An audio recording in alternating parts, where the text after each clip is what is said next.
Dia dan aku sama. Berita kemunculan ada 2 Farel di negara Indonesia ini menggemparkan semua kalangan, baik dari kalangan bawah, menengah maupun kalangan atas. Mereka akhirnya mengerti bahwa Farel ada 2 orang yang berbeda menjalin kasih dengan 2 perempuan yang berbeda. Tidak ada perselingkuhan. Perselingkuhan tidak ada, dan nama Sila dan nama Pipi bersih, tanpa ada yang berani menjelek-jelekan Pipi lagi yang dituduh berselingkuh di belakang Sila. Begitu juga Sila yang dituduh memiliki kekasih lain.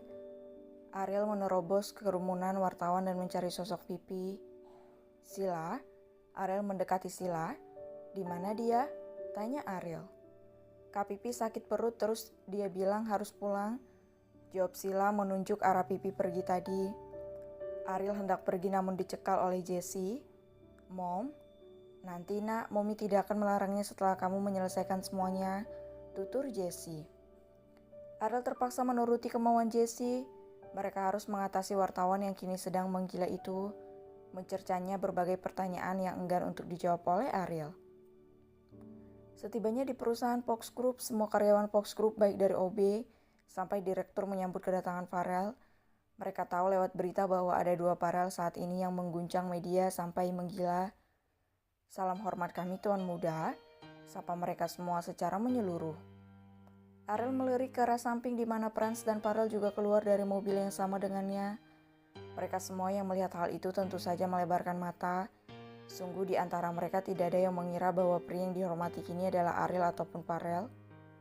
Farel yang berjalan sejajar dengan Ariel membuat semua wanita menahan diri untuk tidak berteriak heboh. Bagaimana bisa ada 2 Farel di dunia ini sedangkan 1 Farel saja sudah membuat mereka menggila menginginkan Farel, apalagi ada 2 Farel. Bisa dipastikan para wanita malah pusing memilih satu di antara mereka. Namun Farel telah memiliki Sila, hanya Ariel satu-satunya harapan semua wanita, walau dikabarkan memiliki hubungan dengan manajer Sila. "Mau kemana nak?" tanya Jessie menarik kerah baju Franz yang hendak pergi. Nando buru-buru pergi mengikuti Farel dan Ariel karena tidak ingin terlibat masalah keluarga Farel. Franz nyengir ke arah Jessie. "Mom, Franz sama sekali tidak cocok berada di ruangan abang yang banyak buku dongengnya. Franz benar-benar mengantuk di sana, Mom," rengek Franz. "Kau bilang dokumen itu dongeng.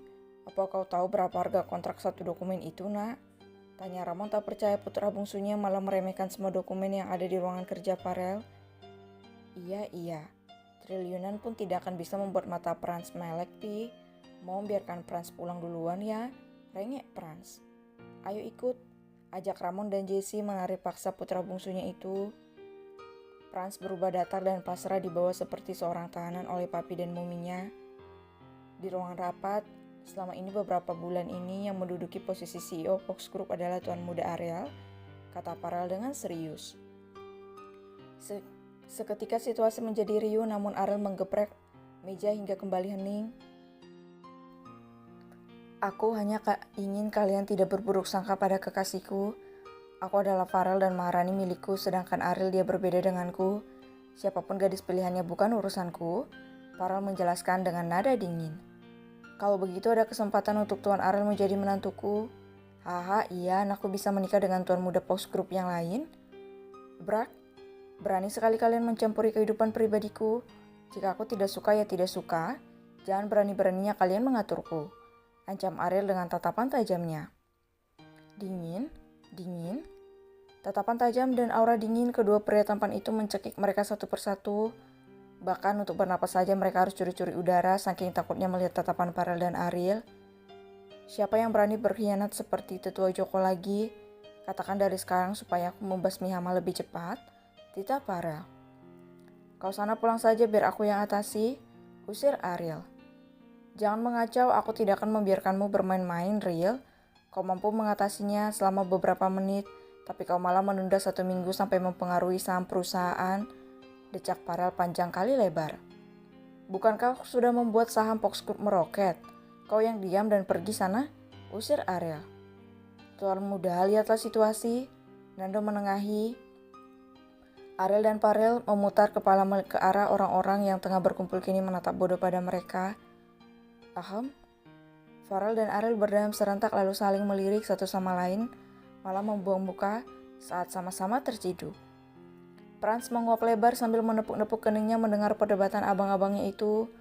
Nando di samping Franz hanya diam menonton aksi kehebatan Ariel maupun Farel. Situasi pun ditenangkan dengan mudah. Mereka akhirnya percaya pria yang selama ini ada bersama mereka adalah Ariel.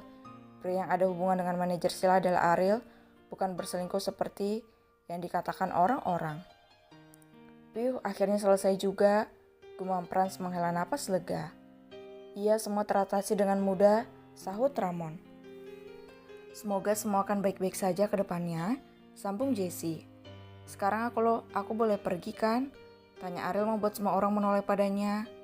Apa terjadi sesuatu dengan Pipi, nak? Tanya Jesse. Tadi Sila bilang perut Pipi sakit dan harus pulang, jawab Ariel. Cak, pergilah, sisanya biar aku yang atasi. Besok kau hanya tinggal masuk seperti biasa, ujar Farel. Ariel segera mengambil jasnya dan berlari kecil meninggalkan mereka semua.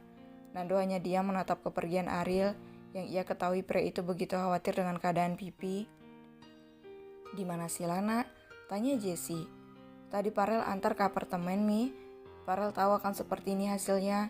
Farel tidak mau membuat Maharani menunggu Farel yang bekerja, jawab Farel. Jesse tersenyum lembut mengelus kepala Farel.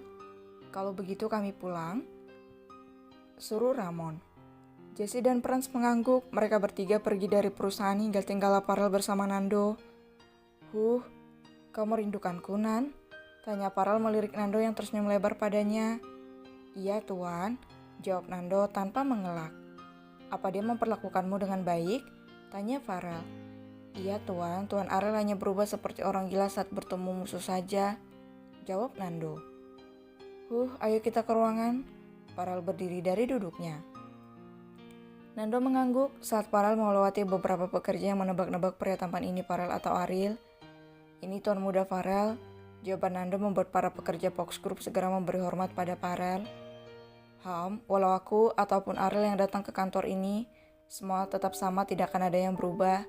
Dia pantas menggantikanku, kalian percayalah padanya, kata Farel pada pekerjanya. Baik, Tuan. Kami percaya dengan perkataan Tuan muda, jawab mereka serentak. Benar saja, mereka akhirnya teringat dan sadar perbedaan Farel dengan Ariel saat berada di perusahaan. Farel awalnya dingin dan kejam, tapi saat bersama Sila ia menjadi pribadi lebih hangat. Mau menyapa pekerjanya walau wajah datarnya tak bisa diubah. Ariel juga memang kejam dan dingin, tidak peduli sapaan karyawannya, hanya tangan kiri terangkat sebagai tanda menghargai sikap hormat mereka. Tapi baik Farel maupun Ariel tetap sama, mereka seolah satu kesatuan yang sama, tidak ada yang berubah, meski Ariel dan Farel bergantian masuk ke perusahaan memimpin Fox Group.